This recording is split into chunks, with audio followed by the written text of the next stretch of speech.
로마서가 이제 7장까지 왔는데 이 7장까지 오는 가운데서 이 교리를 다루기 때문에 여러분들에게 여러 가지 이야기들을 설명하다 보니까 한 말을 또 하고 한 말을 또 하고 이렇게 되는 경우들도 있는데 이 로마서가 어려운 성경인데 또 7장은 더 어렵습니다. 조금 더 어렵습니다. 그래서 이 7장은 여러분들이 집에 돌아가셔서 이번 한 주간 동안은 꼭 이 7장은 한 번씩 음미를 하고 또 읽어보시고 기도하시고 또 읽어보셔야 되는 장이 이 7장입니다. 그래서 이 7장은 교리적인 부분에서도 제일 힘들게 설명이 되어 있는 책이기 때문에 여러분들이 이 말씀을 꼭 잘 숙지하셔야 되는데, 건물을 지을 때 왜 기초공사라고 해서 기초공사를 오랫동안 합니다. 이 기초공사가 다 되면 그 다음에 건물을 올리는 일은 쉽게 올립니다. 요즘에는 건축 자재가 좋아서 아파트를 짓는데도 보니까 다 이런 블럭처럼 돼 있어가지고 그걸 이렇게 그냥 쌓기만 하면 되더라고요. 그래서 막 시멘트를 위층까지 이렇게 붓는 게 아니라 이렇게 블럭처럼 쌓아가지고 올려서 조적하는 것처럼 그렇게 금방 올리더라고요. 근데 이제 아직까지도 중국이나 북한이나 이런 좀 이 건축 기술이 떨어진 데는 위층까지 이렇게 콘크리트를 부어가지고 하기 때문에 30층, 50층까지 건물을 못 져요. 근데 기초공사가 된 곳들은 뭐 블럭 같은 것으로 해가지고 쫙 올리기 때문에 금방 올라갑니다. 똑같습니다.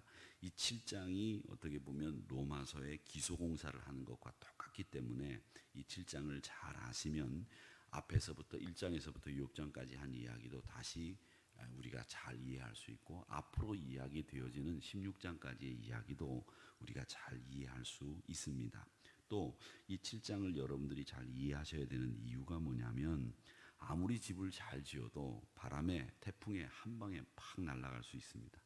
그래서 아예 미국 같은 데는 토네이도가 많이 일어나는 데는 그냥 토네이도에 집이 날아가게 짓는 데도 있다고 그래요. 그래서 그냥 날아가게 하고, 아무리 날아가지 않게 지으려고 하더라도 토네이도 같은 것이 한번 오면 날아가 버리니까 그냥 날아가게 짓고 간단하게 짓고 또 날아가면 다시 짓고 이런 마음을 가지고 있다고 하더라고요.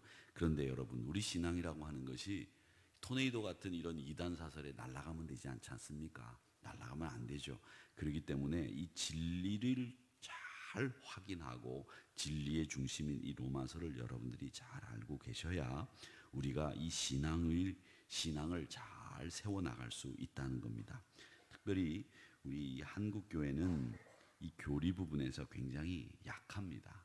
그리고 신자들도 교리 부분에 대해서 많이들 알려고들 하지 않으시고 어렵기 때문에 이 부분에 대해서 설명을 하지 않습니다. 그런데 여러분, 우리가 복받는 설교도 중요하고 우리의 생활 속에 적용할 수 있는 생활 규범을 알아내는 것도 중요하지만, 제일 중요한 것은 우리가 어떻게 구원받았는지 영적인 진리를 조직적으로 잘 알 수 있는 이 로마서를 알아야 우리가 신앙생활이 든든해지는 거예요.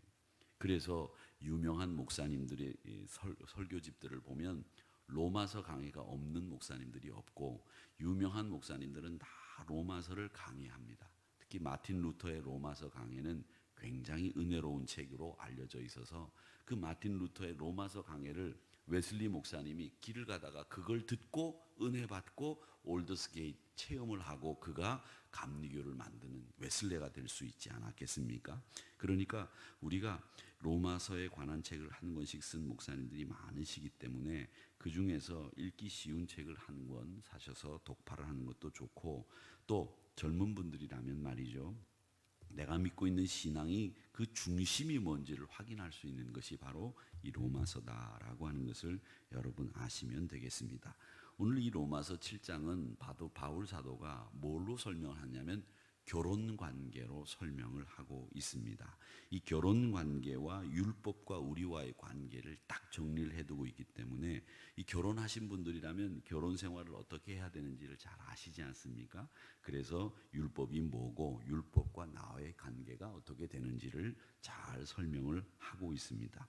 5장 13절의 말씀에 보면 이런 말씀이 있습니다. 뭐라고 말씀을 하시는가 하면, 죄가 율법이 있기 전에도 세상에 있었는데 율법이 없었을 때는 죄를 죄로 여기지 아니했다, 이런 말씀이 있습니다.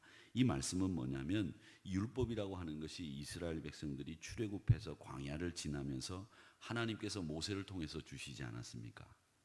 근데 그 여러 가지 법이 있는데 그 중에 가장 노른자 위의 율법이 뭐냐면 십계명입니다. 그러니까 언약의 백성들과 관계를 맺을 때 뭘 주셨느냐? 언약을 맺으면서 율법을 주신 거예요. 그 율법은 뭐냐 하면 야 너희들 이 율법이라고 하는 것은 언약 백성이 최소한 지켜야 되는 규범이야. 이걸 지켜야 너희들이 나와 언약을 맺은 증거가 돼. 이렇게 말씀을 하신 겁니다. 그러니까 어떻게 살아야 하는지, 어떻게 하나님을 섬겨야 되는지 그 기준이나 규범을 알려주신 겁니다. 그런데 문제는 뭐냐면 율법이 주어졌는데 그 율법을 완전히 지킬 수 있는 사람이 한 명도 없습니다. 하나님께서도 그것을 아시고 주셨어요. 우리의 연약함을 아시고 주신 겁니다. 율법 아래 있는 사람들은 한 사람도 없이 죄인이다. 이걸 알게끔 만들어 주신 거예요. 율법은 인간의 죄를 계속 고발하는 거예요. 우리 양심에도 자꾸 찌르는 거예요. 야, 너 그거 잘못한 거야. 너 그거 죄야. 너 그거 앞으로 생각하면 안 돼. 머릿속에 있는 생각까지도 하나님이 다 통제할 수 있도록 만드신 규범이 율법인 거예요. 율법 앞에 가면 우리가 여러 가지 규칙들 앞에서 법 앞에서 서면 우리가 뭘 깨닫게 되느냐. 야, 이거 아무리 해봐도 안 되는구나. 이거 내가 다 지킬 수도 없는데 어떻게 하면 좋으냐. 율법이 우리가 알고 있는 것만 큰 율법의 개수만 613가지예요. 613가지니까 그걸 지키려면 어떻게 해야 되느냐. 여러분 교통법규도 굉장히 많잖아요. 그런데 우리가 교통법규 큰 것조차도 사실은 잘 못 지켜요. 예를 들어서 파란불이 딱 들어왔다. 그 비보좌회전 표시가 있어요. 비보좌회전. 그런데 파란불이 들어왔는데 비보좌회전이라고 하는 건 뭐냐면 맞은편에서 차가 안 오면 파란불일 때 언제든지 좌회전해도 된다는 얘기거든요. 근데 그걸 이제 요즘에는 많이 알지만 처음에 비보좌회전이 딱 들어섰는데 파란불이 들어왔는데 비보좌회전이 있는데도 불구하고 안 가. 끝까지. 뒤에서 좀 가라고 빵빵거려도 안 가. 버텨. 그러다 빨간불이 딱 되면 앞에 사람들이 막 건너가는데 그때 좌회전한다. 근데 그건 틀린 거예요. 법규를 어긴 거예요. 이 법은 뭐냐면 우리로 하여금 물론 편안하게 지낼 수 있도록 하지만 그 법조차도 하나 그런 법조차도 우리가 잘 지킬 수가 없는데 이 율법이라고 하는 건 613가지니 우리가 그걸 다 어떻게 지키겠냐고요. 그리고 그걸 해석하고 또 해석하고 또 해석해 놓은 율법서들이 지금도 엄청나게 많아요. 그러니까 율법 아래 있는 사람들은 다 우리가 죄인이다 라고 하는 것을 드러내는 수밖에 없는 거죠. 그래서 바울 사도는 뭐라고 그러냐면 야 여러분 율법 아래 있는 사람들은 다 죄인입니다. 율법 아래서는 우리가 다 죽었습니다. 지금 그 얘기를 하고 있거든요.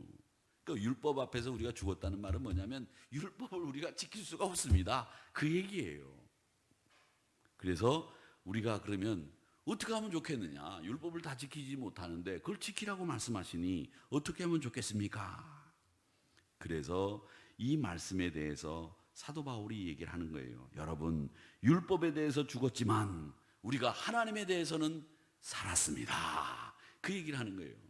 율법은 우리를 자꾸 죽이지만 하나님은 주일날 오후에 우리 조준희 목사님이 설교를 하셨을 때 은혜와 진리라고 하는 이야기를 설교하셨죠. 기억나시죠?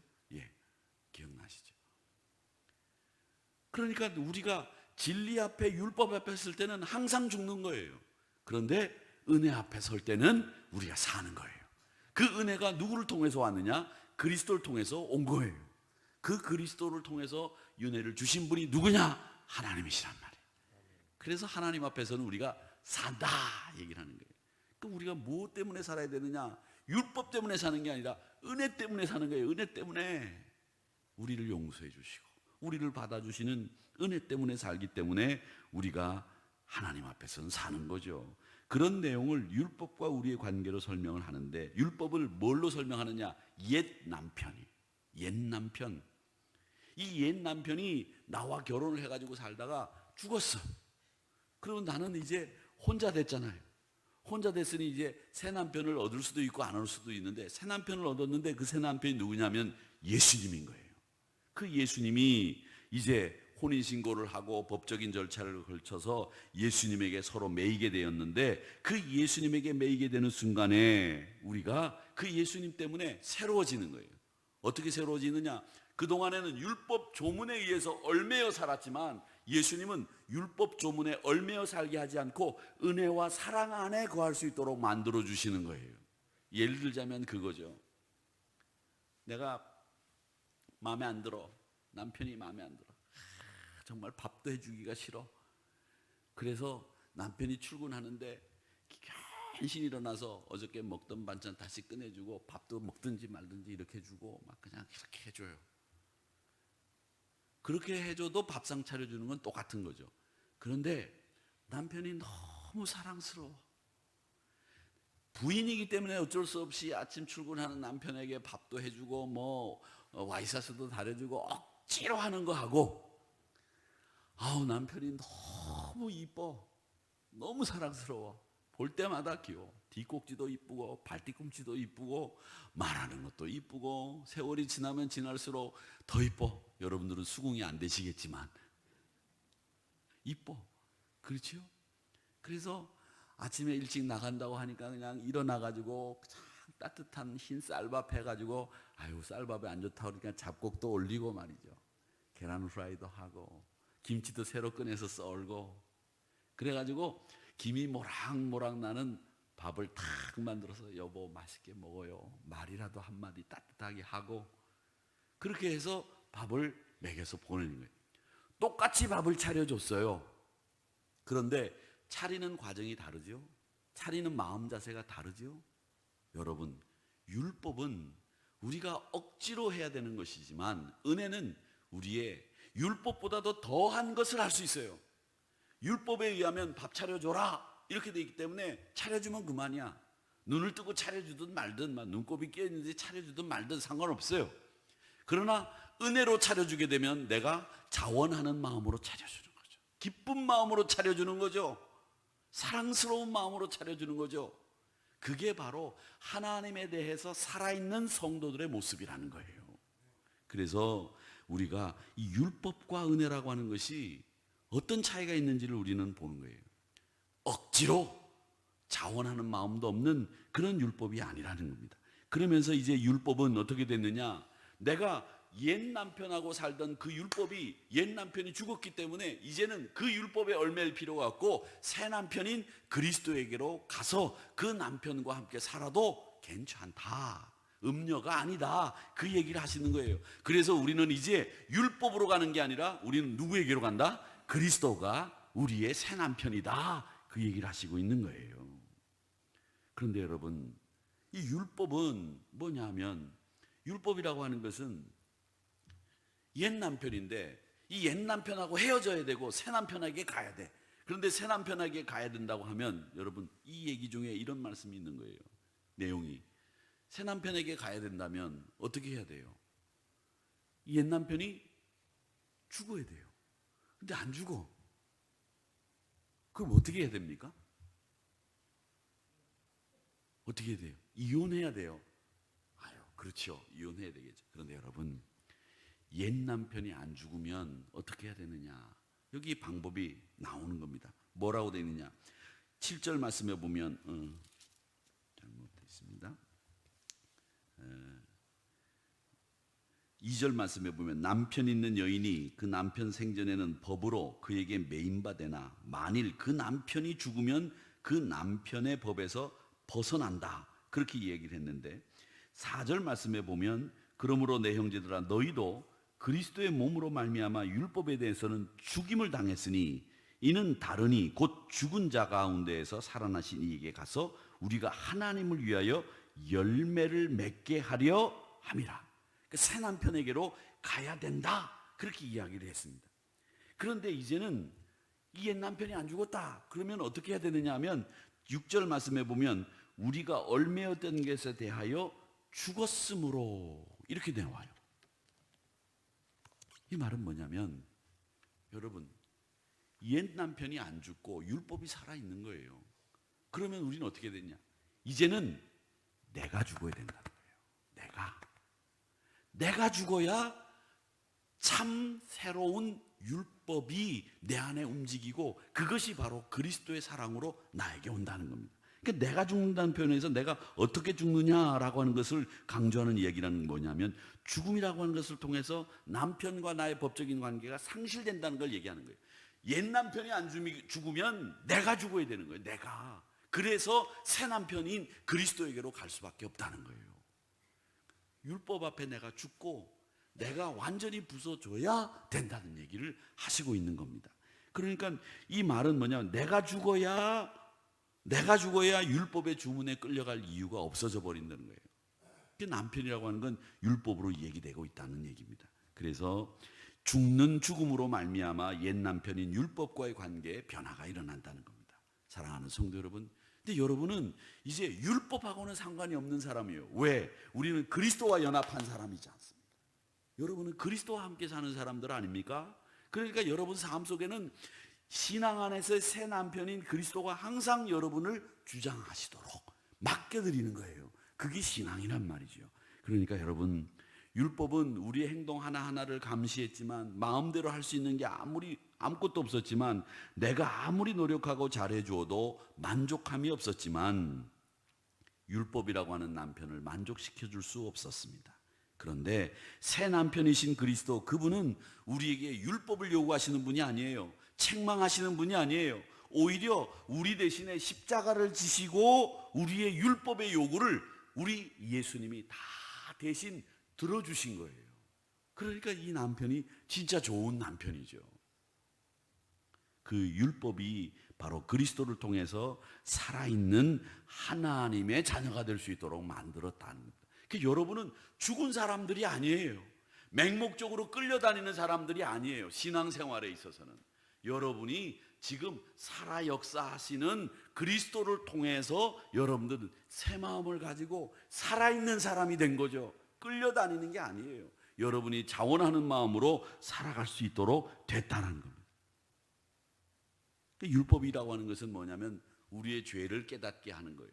우리가 얼마나 나쁜 사람이라고 하는 걸 깨닫게 하는 거예요. 근데 거기서 끝나는 게 아니라 그 율법인 옛 남편을 버리고 이제는 새 남편인 그리스도와 함께 내가 하나님 앞에 살았다라고 하는 것을 알고 여러분들이 살아야 된다는 것을 이야기하고 있는 겁니다. 이제 사랑하는 성도 여러분, 우리가 율법 아래에서 새 남편인 그리스도 안에 들어왔다는 말은 뭐냐면 우리가 은혜 아래에 들어왔다는 얘기예요. 은혜 아래에 들어왔다. 할 수 없이 끌려다니던 옛삶은 정리되고 이제는 하나님의 말씀에 여러분들이 적극적으로 순종하며 살아가는 새로운 시대가 열렸다. 이게 여러분들에겐 은혜의 시대 아래 살게 된 거예요. 율법 아래에서는 어떻게 하면 죄를 안 짓지? 어떻게 하면 율법을 지켜서 내가 새로운 삶을 살지? 요걸 생각했지만 은혜 아래 거하게 되면 이제는 그런 소극적으로 끌려다니며 걱정하는 시대가 아니에요. 마음껏 하나님 앞에 순종하고 마음껏 하나님 앞에 충성하면서 죄와는 결별된 삶을 내 스스로 적극적으로 살게 되는 거죠. 신앙생활은 소극적이고 수동적이고 눈치 보는 생활이 아니에요.